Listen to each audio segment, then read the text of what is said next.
I'm Dr. Rahul Dhope. I am consulting diabetologist from Pune. I work with in Dhope Diabetes Clinic and Thyroid Clinic and Jupiter Hospital in Pune. Today, I'm going to discuss some aspects of diabetes therapy with Dr. Varsha, and she is endocrinologist working in Pune. Okay, so basically, see, as you all aware, diabetes is increasing in worldwide, and more so in our population, that is India. We are not diabetes capital of world because China has that dubious distinction of having more number of patients than India. Patients who know about their diabetes, that is half the number of patients of diabetes, they don't know that they have diabetes. So that is why diabetes is very big problem in India.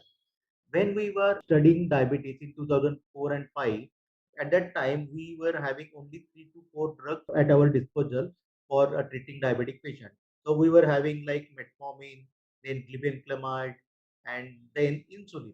So but after in last 15-20 years, what has happened? There are so many new classes of drugs have come up, and because of this, the diabetes treatment has become so much exciting and interesting. And in last 15-20 years, now there are 2 to 3 new classes of drugs they have come up, and these are very exciting molecules. And we will like to know much more about them and their combination from Dr. Varsha. So I'll ask Dr. Varsha first question. What is the clinical rationale of combining SGLT2 inhibitors and DPP-4 inhibitors? Over to you, Dr. Varsha. Thank you, Dr. Rahul, for this interesting question. And first of all, thank you for the introduction. So, I am Dr. Varsha Jagtap, endocrinologist practicing in the city of Pune, and I practice at Jagtap Clinic and Research Center, and I'm also attached to Dinanath Mangeshkar Hospital. So, today we are discussing about the combination of SGLT2 inhibitors and DPP-4 inhibitors. So, as Rahul said, it is quite interesting. So, definitely, when we were doing our PG, we didn't have drugs beyond the three drugs which Dr. Rahul has just listed. And it is quite interesting now to have so many drugs in your armamentarium and actually use them to control. So why do you require different combination of drugs in diabetes? We need to understand that diabetes is a progressive disorder. So a particular, say, X amount of drug, or say, for example, a patient is initially on metformin, and it very rarely does happen that the patient remains well controlled on metformin for the rest of his or her life. So, somewhere down the line, you need to up titrate the therapy just because the patient is going into a progressive, whatever, diabetes disorder where the disease is increasing in burden. So, there comes the importance of having fixed drug combinations or combinations which can be used along with metformin. And plus, there have been multiple pathophysiological mechanisms which have been put forth for diabetes. So, diabetes is not a disorder where you have a single pathophysiology. So, you could have disorder at the level of the liver, disease at the level of the pancreas, disease at the level of multiple organs, including brain, and so on. So, you basically want to cover all these pathophysiological aspects, and if you are able to do that with a combination of drugs, then so be it. So, if you're combining metformin along with the combination of DPP-4 and SGLT2 inhibitors, we can actually cover 7 out of the ominous 8 or the octate that we actually call it, right? So, we can cover 7 out of the 8 pathophysiological disease basis that happens that leads to diabetes. And this combination is per se very good because it has a good tolerability profile. It can be used at different stages of the disease. Now that's also quite important. So we could be using it at the starting of the disease therapy, just with metformin, or just after metformin. We could be using it even in the late stages of the disease when the patient is already on insulin. So we can use it at different stages of the disease. We can use it with different combinations of different drugs.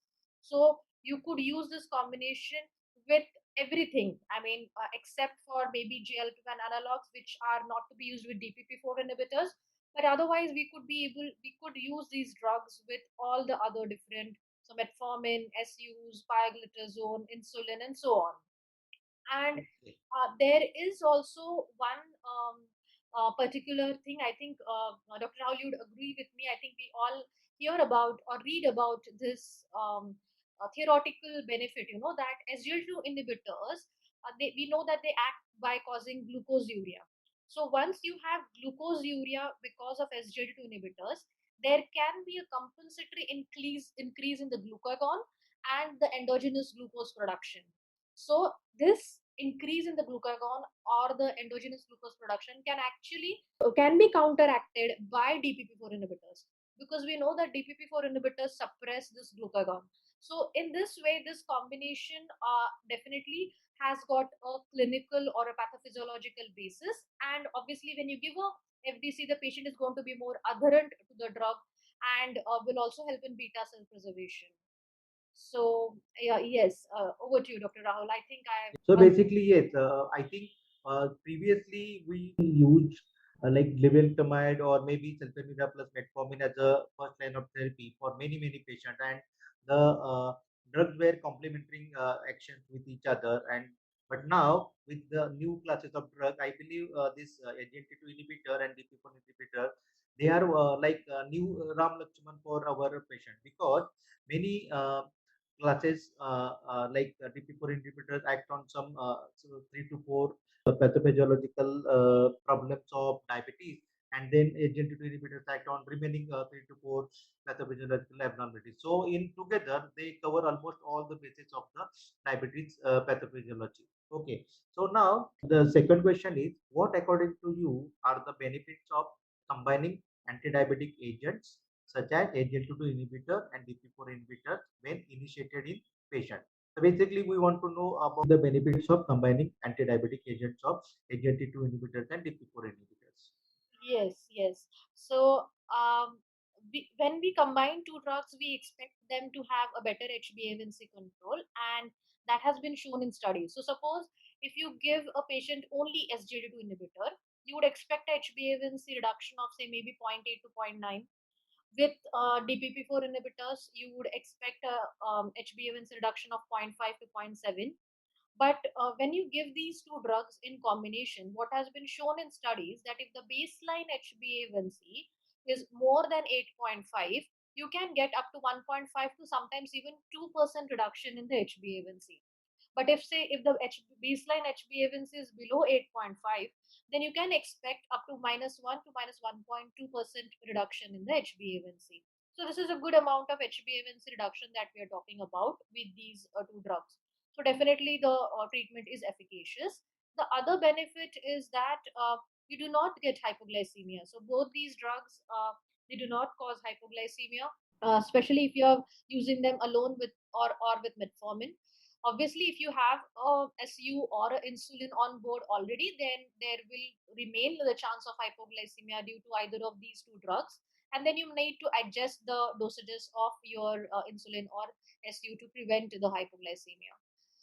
As well, we are aware that DPP4s are weight neutral and SGLT inhibitors can lead to weight loss. So the combination per se leads to weight loss, and that is beneficial. Then the cardiac and the renal benefits, they're mainly driven by the SGLT2 of this combination. So we have multiple CVOT data with different glyphosins, which tell you that this combination is helpful for both cardiac and renal parameters. One interesting thing which came up while I was just reading for this is that about the genital mycotic infections. So the risk of genital mycotic infections in certain studies has been shown to be lower with the combination as compared to that of SGLT2 alone. No one knows the exact reason. Multiple reasons have been put forth. Some say that it could be because that the overall glycemic burden comes down, and that is why the GMI risk can go down. Some people say that it is because the DPP4 inhibit the fungal enzyme. The fungus also has a DPP enzyme, and that gets inhibited, and that may prevent the fungal growth. So whatever be the reason, but definitely the risk of the genital mycotic infections is less if the patient is on a combination versus SGLT2 inhibitor alone. And another interesting fact was about the glycemic variability and time and range. So nowadays we all talk about that how not just the HbA1c but the time and range is important, and we want to prevent both hypers as well as hypo. So these drugs would work wonderfully, especially if they are, if you have metformin and this FDC on board. So they will not cause any hypoglycemia. So there is no risk of much glycemic variability from happening, unlike that of SUs. So definitely, these drugs in combination have multiple benefits in clinical use. Yes. So basically, yes, you enumerated regarding the benefits like first is the DP4 inhibitors, they are like dependent or rather glucose dependent insulin secretion, and SGL2 inhibitors, they are acting independent of the insulin secretion of the patient. And then there is a good effect on GU tract infection decrease when you are combining these two agents. And there is a compensatory glucagon increase by SGLT2 inhibitor is countered by DP4 inhibitor. So these are complementary to each other. And Yes. this glycemic variability and time in range is also improved. Hypoglycemia chances are very, very low when you are not using sulfonylurea or insulin. So these two agents somehow we think that they are acting almost 7 to 8 pathophysiological models of type 2 diabetes. Okay. Yeah. Thank you. Thank you.